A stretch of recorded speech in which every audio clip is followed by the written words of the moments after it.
This is Ryan. And I'm Michael. And this is our new show starting on the ESPN network. It will be live every day, Monday through Friday at 12 p.m. Today we have a special guest on the show, Chris Sharp. Hey, how's it going, guys? Feeling good, feeling good. I love it up here in Baltimore right now. Feeling good, man. How are you doing today, Michael? Pretty well. How about you? I'm doing good. So today, the topic we're going to be talking about today is Lance Stephenson's team option being declined by the Pacers. I do not understand this move. Lance Stephenson had a lot of heart and energy played for that team this past year.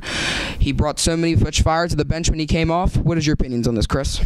Well, personally, I feel like Lance Stephenson, yes, he was a little inconsistent sometimes. Yeah, he was a little wild on the court. You know, he would celebrate after dunking and not play defense. But the guy brought energy and passion. You know, he would defend LeBron James. He would go right at him on offense. He had no fear whatsoever. So personally, I feel like he was a great player to have. And honestly, him on the market, is he a little crazy? Yeah, but if you put him on a veteran team, if I'm to like the Warriors, I'm like, screw it. Let's just get stacked, offer him a nice deal. Maybe like he would probably take a $2 million deal for a ring, honestly.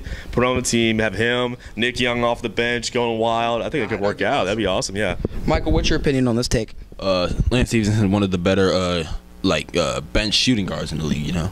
Behind Lou Will and Eric Gordon, he's like probably third best. And I think this is very idiotic for the Pacers to do. I think they should have brought him back, and that's why Paul George started ranting on Instagram, right? Yes, he did. He said that they said Paul George called himself the bad guy by the Pacers, and that's why he said that. That's why you win this business. You have to go do for you and not what's best for the team.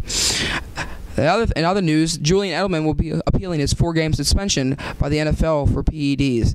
The appeal will be next Wednesday at 3 p.m. And I think he will pass his appeal because there was really no drugs found in his system. Michael, what do you say?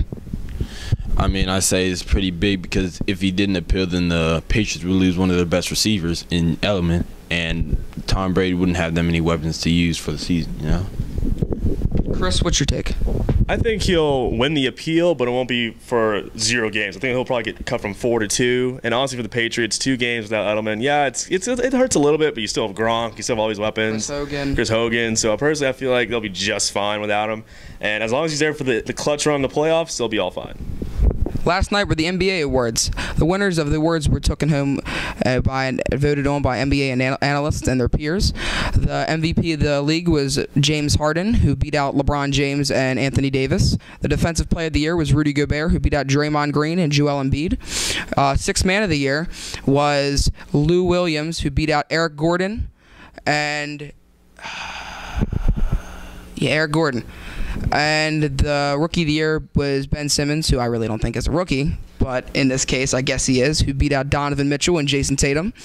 And Most Improved Player was Victor Oladipo, who beat out Spencer Dinwiddie and Trevor Ariza. What was your takes on the awards last night, Michael? I think every award was right except the Rookie of the Year. I believe Donovan Mitchell should have won it because if you take both players away from their teams, which team will have the better record? The Philadelphia 76ers, but Joel Embiid on it. And the Jazz don't really have anybody. But he's kind of inconsistent. He's always injured, you know. That's true. True. So I don't think the Jazz would be where they were this season without Donovan Mitchell. I agree 100%. Chris, what is your take?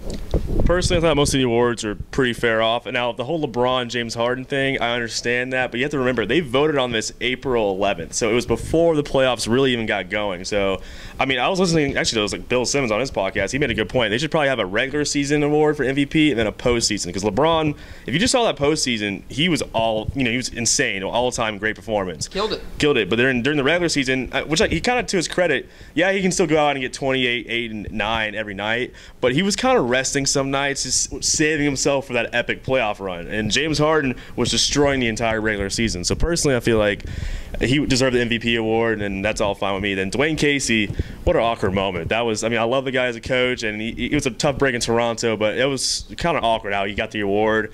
And he did handle. He threw some shots. He threw some shots at Toronto, but he handled it with some class at the same time. So awkward situation, but he made the best out of it.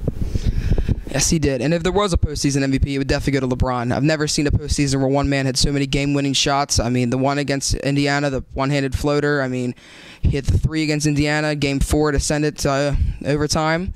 That's all for today, though, folks. This is Ryan. This is Michael. And this is Chris Sharp.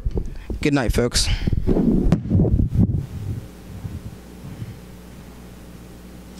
It's on the side.